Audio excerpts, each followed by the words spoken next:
So yun mga master, dumating na rin yung ating diving flashlight galing sa Lazada. So wakas pag night vlog na rin tayo. Dalawa yung in-order ko, yung isa sa kasama ko. Dalawa. Hintay ko lang kukunin nyo.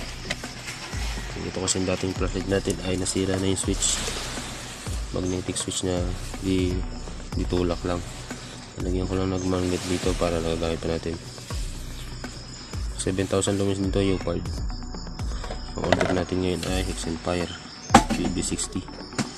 So nabuksan ko na to, binuksan ko na bago kunin sa rider, baka na-scam eh.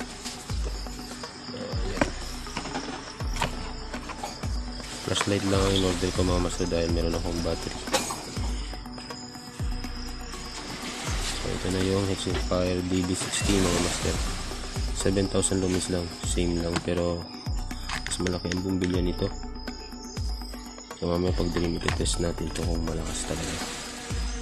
Ang pinagusto ko dito ay may blinker. Ito kasi wala. Itong UPARD ay walang blinker, pero malakas ito. Medyo dilaw nga lang kulay. So yan. May kasama siya nito, flashlight na in-order ko, tapos ito. Tapos may free siyang dalawang o-ring.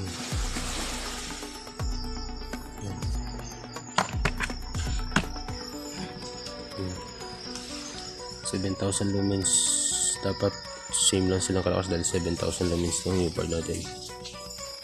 So ayan, tetest natin ito mamaya. Ida-dive na rin natin mamaya.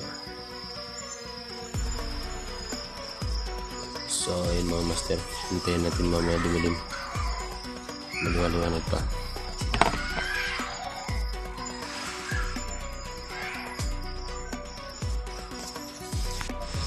Ito na mga master, espile natin. Ano siya kalakas.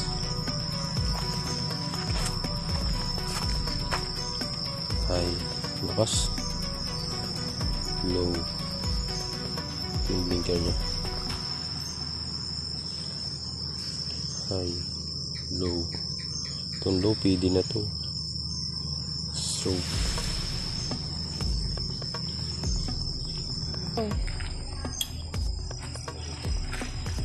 expired BB60.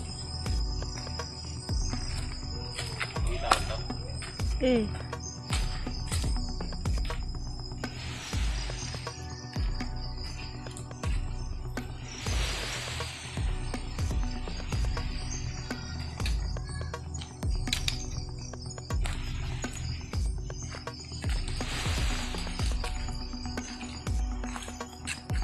na.